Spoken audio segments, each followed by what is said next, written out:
In today's lesson, we're going to be looking at what are called exponential equations. And you can see an example down below with A, B, and C, but exponential equations are basically equations with variable expressions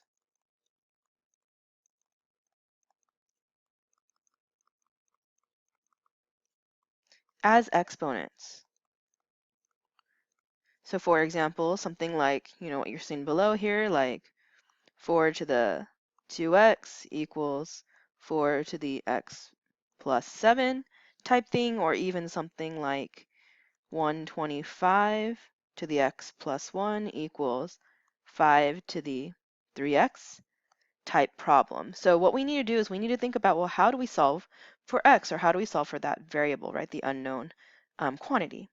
So we're going to look at two different types, and in today's video we're going to look at the most basic one where we have the same base.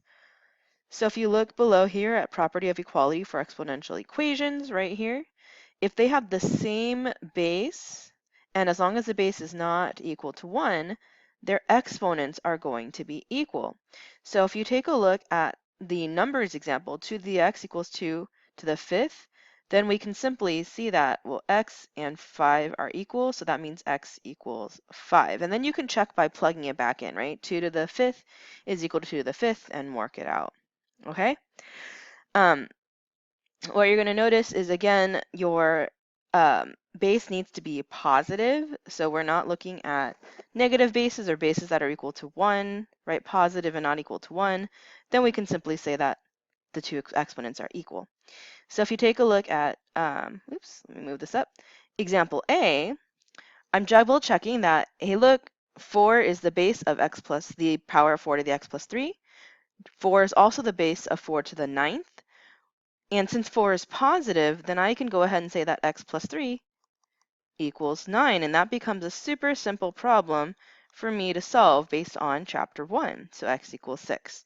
I can go ahead and check my solution by plugging it back in. So 4 to the 6 plus 3 should equal 4 to the 9th. And look, 4 to the 9th equals 4 to the 9th. So that checks out. Okay? If you take a look at B, remember, what did I say before? Whenever you have a number all by itself with no exponent, what is that invisible exponent? Remember, that is an invisible 1. And again, double check your base. The base of this power is 2. The base of this power happens to also be a positive 2.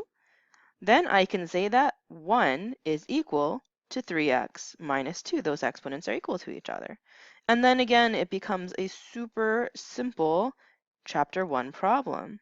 So 3x equals 3, x equals 1.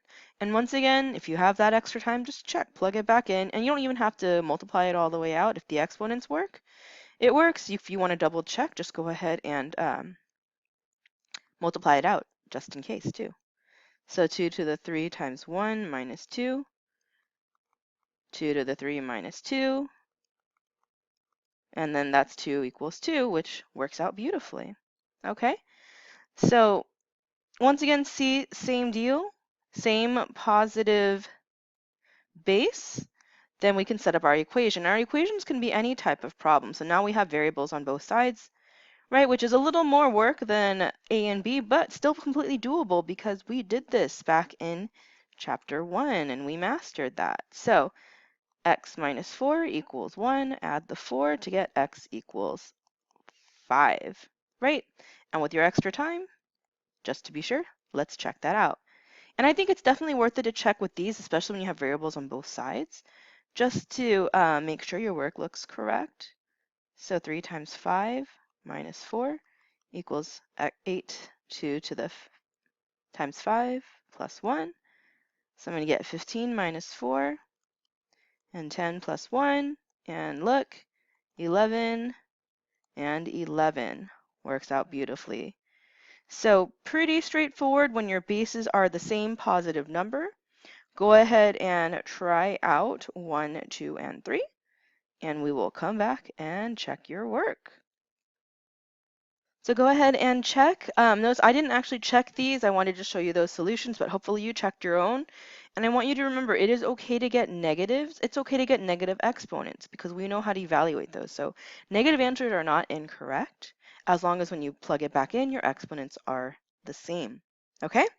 So we're going to come back to class and we're going to be looking at what happens when the bases are not the same. So what if it's not as straightforward? If it wasn't 5 times 2 to the 5 to 2 to the x power equals 5 to the x plus 1 power, what if it looks more like that second example I wrote up here, 125 to the x plus 1 and 5 to the 3x, right? What happens then? And that's what we're going to explore in class. So please come back with questions. Thank you for listening.